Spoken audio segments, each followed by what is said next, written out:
Dios les bendiga, hermanos. De nuevo es un gozo estar con ustedes para compartir algunas ideas acerca de la palabra del Señor. Hoy vamos a continuar hablando de la carta del apóstol Pablo a los filipenses. He compartido algunos pensamientos acerca de eso y acerca del énfasis que Pablo hace al escribir su carta. Él dice que os comportéis como es digno del Evangelio. Es decir, que esta fue la idea primaria, esencial, al escribir Pablo. Y para eso nos ha dado ya varias ideas que ya hemos comentado en estudios anteriores. Cuando uno lee esto que Pablo ha dicho, que ha escrito a la iglesia, por supuesto, es maravilloso. Y ese es el estilo de vida al cual el Evangelio nos llama y nos desafía. Pero cuando uno mira lo que escribe Pablo, el desafío que hace Pablo, y lo confronta con la vida que vivimos, con nuestras debilidades, vamos a decir, entonces nos encontramos en un gran problema. Los ideales, el propósito es hermoso, es noble, es sublime. Pero ¿quién va a poder vivirlo? ¿Quién va a poder vivir las normas o desafíos del Evangelio? Y parece que Pablo, anticipándose a la pregunta, entonces él la contesta y empieza justamente en el versículo 5 con ese sentido. Haya pues en vosotros este sentir que hubo también en Cristo Jesús. Es decir, Pablo presenta lo que es el Evangelio y el modelo en el cual debemos inspirarnos para vivir ese Evangelio, por supuesto, no puede ser otro que el mismo fundador del Evangelio. Jesucristo, el Señor Jesús, es quien concibió la idea del Evangelio, quien plasmó la forma del Evangelio, quien enseñó el Evangelio, quien dio la esencia del Evangelio y cómo habría de seguir en el mundo. Y como decimos generalmente, nadie sabe mejor cómo funciona una máquina que aquel que la inventó, aquel que la creó. Yo quisiera leer unos versículos del Evangelio de Marcos acerca de esto. Y en el capítulo 1, el versículo 1, dice precisamente esto. En el principio del Evangelio de Jesucristo, Hijo de Dios. Marcos capítulo 1, versículo 14. Después que Juan fue encarcelado, Jesús vino a Galilea predicando el Evangelio del reino de Dios. Y luego en el capítulo 16, el versículo 15, el mismo Marcos dice, Jesús le dijo a sus discípulos, id por todo el mundo, predicad el Evangelio a toda criatura. El que creyere y fuere bautizado será salvo, mas el que no creyere será condenado. Así que Jesús es quien concibe el Evangelio. Jesús es quien enseñó el Evangelio y de eso tratan especialmente los 4 evangelios. Pero cuando el Señor asciende y deja a sus discípulos, les da exactamente esa misión. Vayan y prediquen el Evangelio. El apóstol Pablo en su ministerio enfatizó esto. Cuando le escribió a los Gálatas, carta a los Gálatas, capítulo 1, versículos 11 y 12, les dice exactamente esto. Mas os hago saber, hermanos, que el Evangelio anunciado por mí no es según hombre, pues yo ni lo recibí, ni lo aprendí de hombre alguno, sino por revelación de Jesucristo. Qué interesante que es el mismo Pablo, el que dice: el evangelio que yo les he predicado a ustedes, hermanos, eso no me lo enseñaron a mí. Eso no fue ni Pedro, ni fue Juan, ni fue ninguno de los otros apóstoles. Dice: el Señor mismo me lo reveló a mí, me lo dio a mí. O sea que el Señor enseñó el evangelio. A sus 12 apóstoles, vamos a decir 11, los comisionó.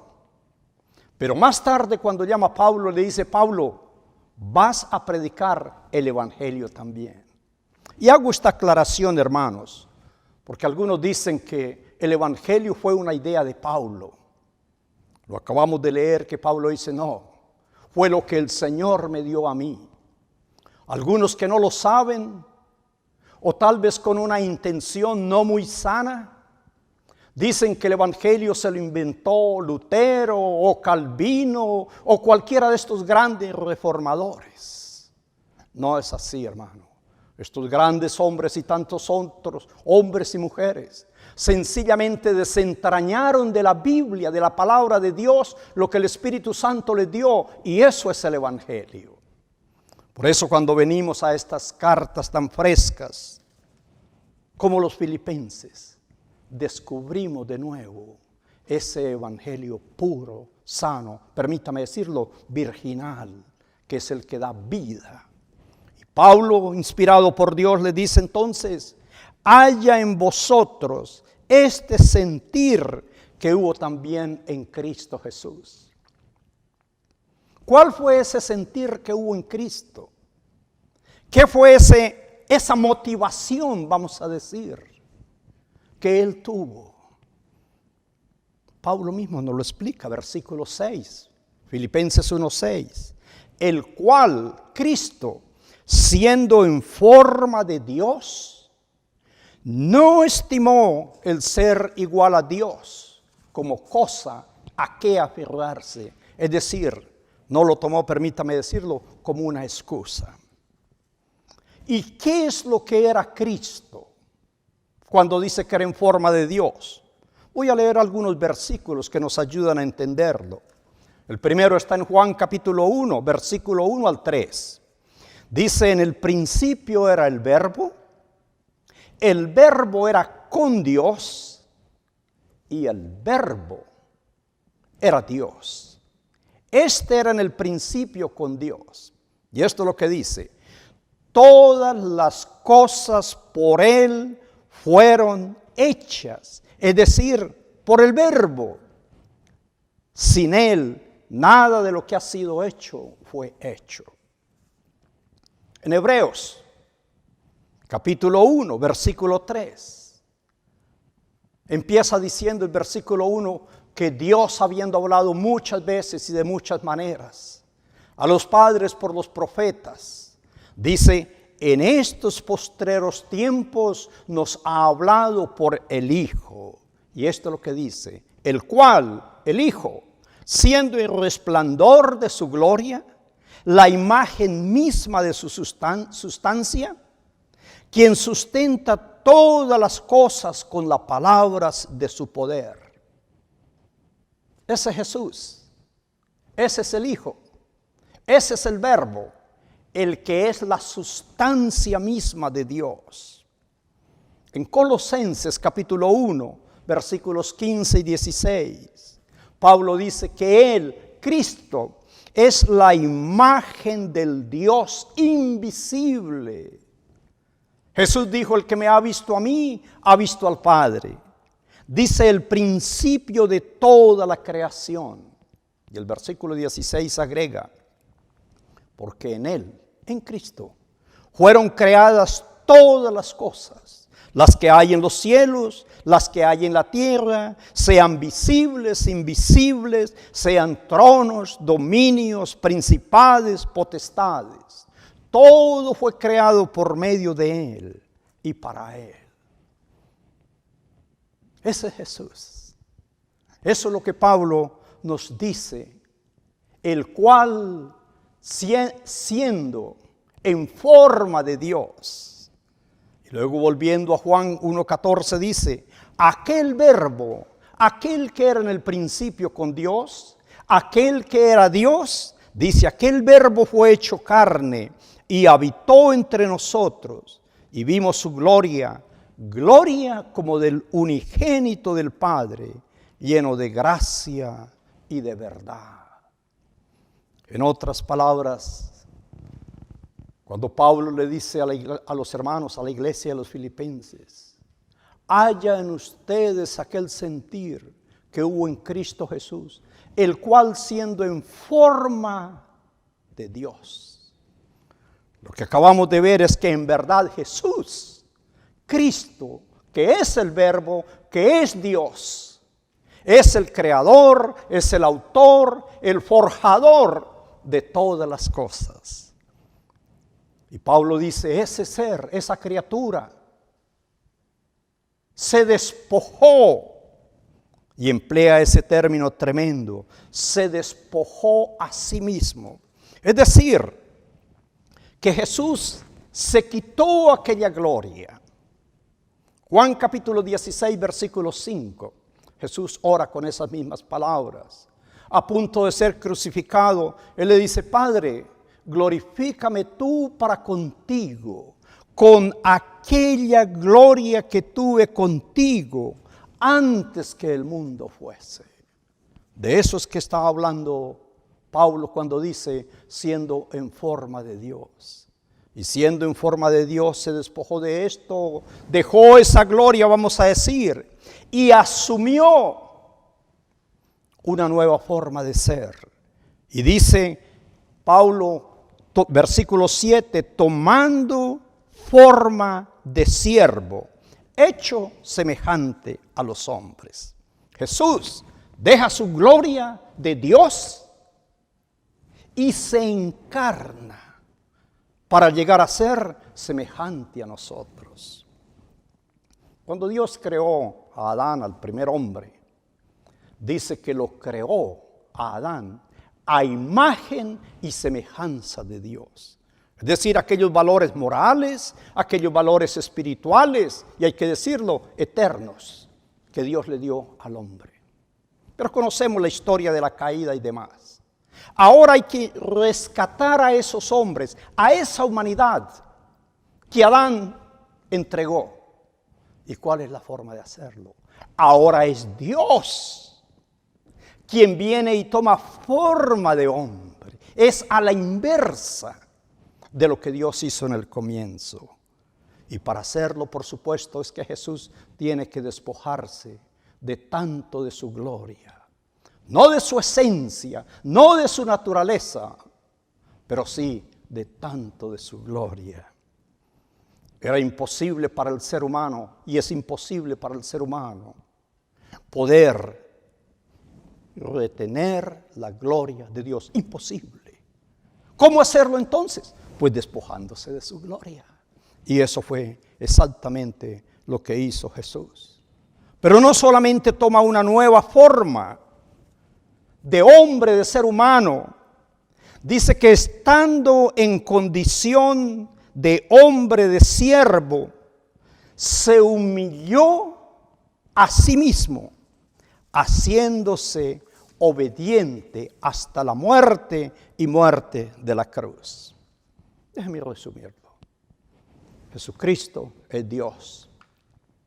Jesucristo se despoja de esa gloria.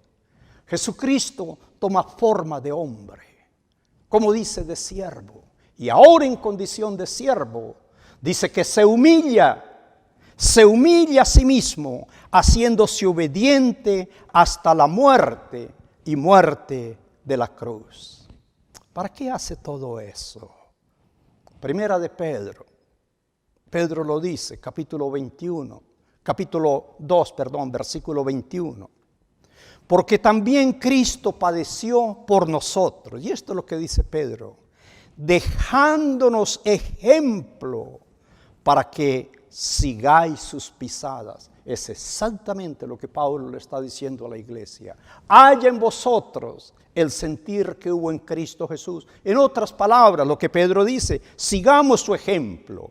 Y agrega Pedro, Cristo no hizo pecado, no se halló engaño en su boca, quien cuando le maldecían no respondía con maldición, cuando padecía no amenazaba, sino que encomendaba la causa al que juzga justamente. Cristo, quien llevó él mismo nuestros pecados en su cuerpo sobre el madero, para que nosotros, estando muertos a los pecados, vivamos a una nueva vida, a la justicia. Esto es lo que hace Jesús. Perdónenme que lo repita tanto. Se despojó, se humilló, lo insultaron, lo ofendieron, lo despreciaron, lo golpearon, etcétera, etcétera, etcétera. ¿Y qué dice? No contestó con maldición, no contestó con ofensa, guardó silencio antes que proferir cualquier palabra de maldición. La noche en que el Señor Jesús fue tomado, dice que cuando llegaron los guardas, los soldados, para tomarle preso, uno de los discípulos de Jesús sacó una espada y hasta le cortó la oreja a uno de los siervos del sacerdote. Y Jesús le dijo, no, guarda tu espada.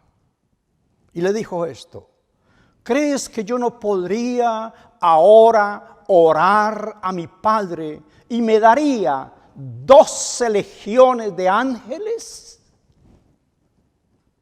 Y dijo, pero yo para esto he venido. Eso es humillarse, pudiendo defenderse.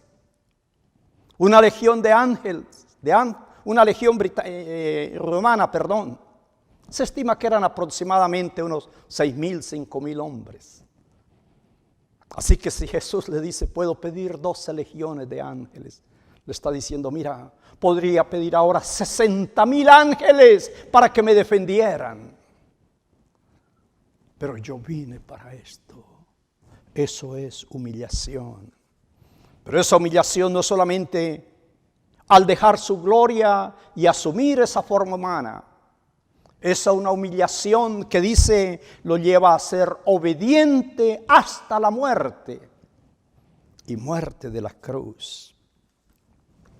Para los hebreos, la muerte de la cruz implicaba la maldición de Dios. Eso es lo que dice Deuteronomio. Y Pablo lo toma más tarde en Gálatas 3:13.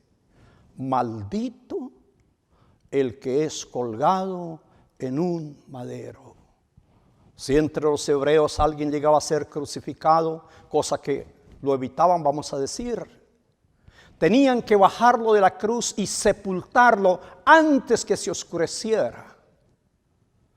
Porque no debía haber una persona maldita sobre el piso, sobre la tierra que Dios les había dado. Cristo llevó esa maldición por nosotros. Y vuelvo a decir, no porque nadie lo humillara. A Jesús no lo humilló Pilatos. A Jesús no lo humilló Caifás. A Jesús no lo humillaron los soldados.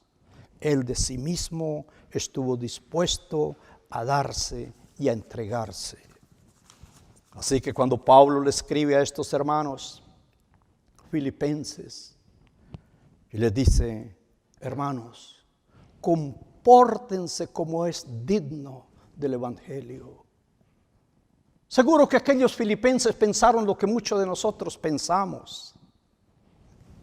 ¿Cómo lo vamos a hacer? Esto es imposible.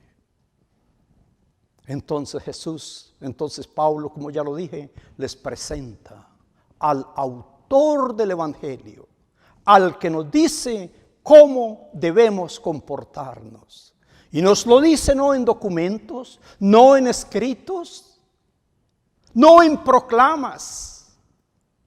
Nos lo dice con su propia vida. Y gracias a Dios que tenemos esto. Se despojó, de su gloria. Se despojó de cuanto tenía, tomó forma humana, tomó forma de siervo, se humilló y se hizo obediente. Esta última palabra, la obediencia, hermanos, ¿saben qué es el problema del ser humano? La obediencia es el punto más vulnerable que tenemos los seres humanos. No poder obedecer o no querer obedecer. Cuando Adán cayó por desobediencia. El pecado de Adán no fue crimen, no fue un asesinato, no fue hurto, ninguno de los 10 mandamientos, para que lo tomemos en cuenta. El pecado de Adán fue que le desobedeció a Dios. Por eso la gloria de Cristo es que le obedeció a Dios, aunque le costara su propia vida. Cuando el profeta Samuel le habló a Saúl, a causa de aquel fracaso, digamos, lo que tuvo Saúl, Samuel le dio una gran enseñanza a Saúl. Le dijo: Saúl, el obedecer a Dios es mejor que los sacrificios. Cuando Dios habló del Hijo, dijo: este es mi Hijo amado, en quien tengo complacencia. A Él oíd, que quiere decir: a Él obedézcanle. Hermanos, nosotros tenemos este mismo problema de la obediencia. El problema de los padres con los hijos es la obediencia o la desobediencia. El problema de los cónyuges, marido y mujer, es un problema de obediencia.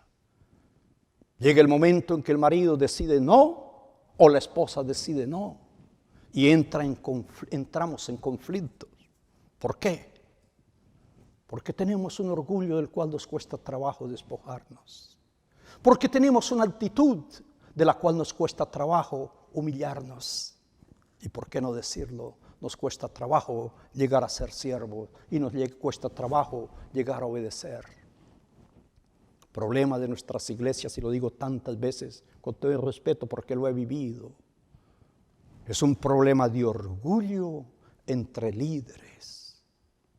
Tantas iglesias destruidas, tantos hermanos destruidos, fraccionados, sencillamente porque los líderes de las iglesias se llenaron de soberbia, se llenaron de orgullo, no pudieron humillarse para salvar tantas vidas.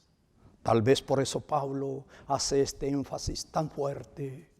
Para andar como es conforme al Evangelio, tenemos que seguir el modelo y el mejor de los modelos.